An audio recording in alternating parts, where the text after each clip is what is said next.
Hey there folks, I thought I'd show you some of what I'm working on at the moment. I apologize in advance for the mess that is my shop. It's been a weekend not a weekend, it's been a winter of being pretty busy, and I haven't really had a chance to be down here, but I'd like to start getting caught up, and I'm going to do just a really brief video today. As I said, I haven't had a lot of time to spend in the shop, but I thought you might be interested in something I'm working on. Now, I don't know if I've mentioned that my baby sister is a homesteader. They have about 80 or 90 acres up on the plateau near Monteagle, Winchester, Tennessee, that area. And basically, they're off the grid except for county water for the horses and the critters and what have you. They're using solar generators, things like that, building as they go along, just making sure they pay for their dwelling and their barn and everything as they go along, so they'll be debt free. It's really pretty cool and really hard work. But the thing is that since they've done some clearing, and since some clearing was done before they got there, they've had some timbering done. So if you wander around out there, you find these pushed over trees and stumps and things like that that just have fascinating root balls, pieces of wood, gnarls and burls and what have you. And I found this one. And it's not even sure what kind of wood it is. It doesn't appear to be a dark wood. It's not really, it's a little bit punky in spots, but relatively solid in others. And I had to have it. So I cut it loose from a stump, and I was thinking about sanding it. I don't know if you can see how glorious the pattern is or not, but it's just a beautiful, beautiful thing. So I thought about sanding it and finishing it. The more I thought about it, the more I realized I could not recreate the colors and the pattern and what have you once I'd sanded it with stain and such. So all I did was I just brushed it off really well, and I finished it as is. I just soaked it in satin polyurethane. So now, what are we going to make out of this? I'm sure that you probably remember the gorgeous, gorgeous knife that I commissioned from Michael Mara at Rat Art Knives.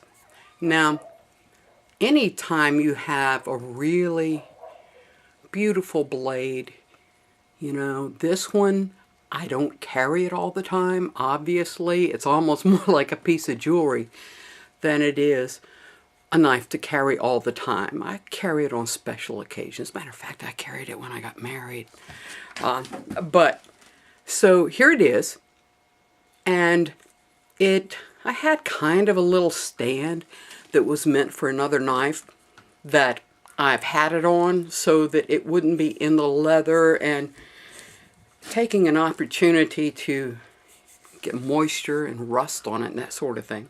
I try to keep it oiled or waxed, but it's just too beautiful to have it not displayed. So here's the idea. As I said, my sister's homesteading, and I got this wonderful piece of wood from her, and also I got this wonderful antler from her property. Okay, I use antlers a lot. Anytime they get them, find them, have them given to them, they tend to make sure I get them because they know that I use them for things like knife handles, but most especially for flint knapping. So I am going to move the camera a little bit. Don't have my remote with me today. Didn't want to stop and go look for it. I was afraid I'd get distracted yet again. So I'm going to readjust the camera, and I'll be back and I'll show you what my idea is right now. And we'll maybe walk through it a little bit. Maybe I'll even get it finished. Back in a second. Okay, so here's my idea. going to take this. Let me make sure I can see what I'm doing here. Sorry about that. Alright.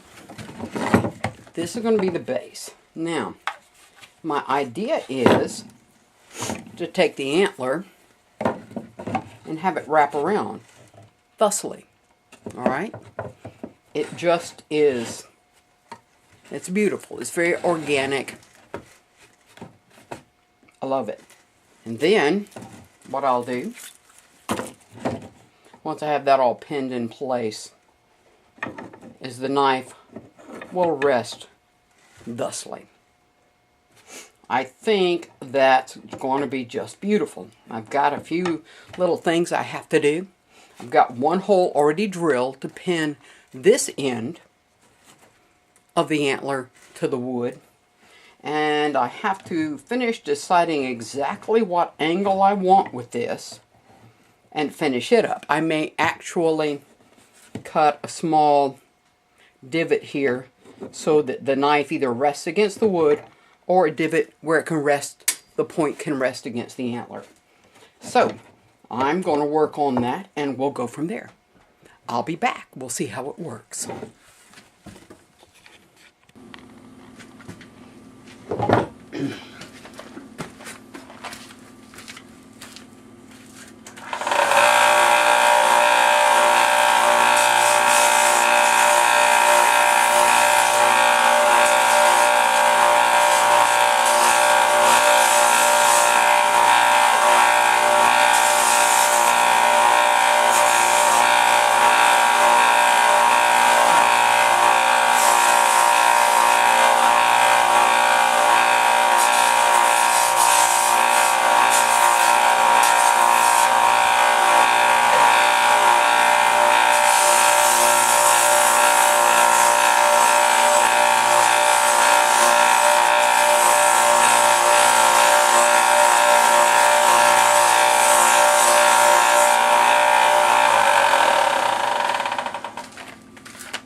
Okay, that did a pretty nice job of polishing that.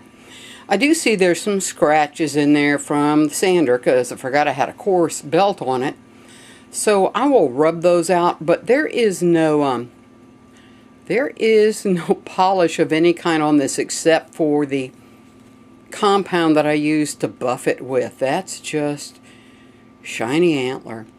So I will go back and I won't belabor you with my sanding this off and buffing it again, but then we'll be ready to start doing some assembly and see how it goes. Be right back. Alright, my friends, there it is. I am rather pleased. I love taking things and making them out of, well, you know me, I'm cheap, found objects, but not just because of that, because I really do believe that nature's the best, and we waste and throw away far too much. So that's what I've got for today. I was going to show you a little bit more. This is one of the pieces of wood I sawed out of that some of those stumps at my sister's. You can see part of this is punky. The rest of it is hard. And because I cut this with a chainsaw, you really can't see how beautiful the grain is in this, but it's going to be splendid. Even if I have to fill some of it with an epoxy to strengthen it, I think it'll be worth all the effort I spit on it. And I have a piece over here that I suppose I'll take the camera over to. You'll get to see just how completely out of control my shop is. But I'm really looking forward to what I'm going to be able to do with it. Maybe I can just kind of tilt the camera and zoom in on it. Let's see what we get here.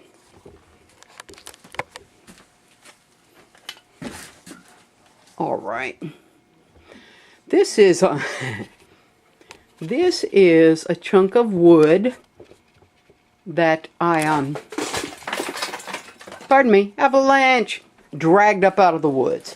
Next time, instead of me throwing some mule tape around it and dragging it up, I do believe that I shall you can see it's a big piece. And it is going to be splendid. I don't know how much good wood I'm going to get out of it, but it is an awesome piece of stump. And we'll see what we get out of it. Have no idea what kind of wood it is. Maybe maple. It's light colored. I mean, it might be, you know, an American birch. Who knows? When it's been pushed over, it has very little bark and no leaves, and it's winter time. It's just a pretty piece of wood. But, so that's sort of thing I have at my disposal now. I also am going to do a little bit of work on a semi-aboriginal knapping tool. Sort of a modern semi-aboriginal sort of ishi stick. I've already started on that, so when I get it finished, I'll post it for you. But in the meantime, I thoroughly hope that you have enjoyed as much as I have this beautiful, beautiful stand that I made for my beautiful, beautiful knife. Alright, my friends, I will try to get this edited and posted soon. And I will try to be more regular about being on my channel. I thank you so much. I appreciate your patience. As always, join me anytime here in East Tennessee. And thank you. Bye-bye.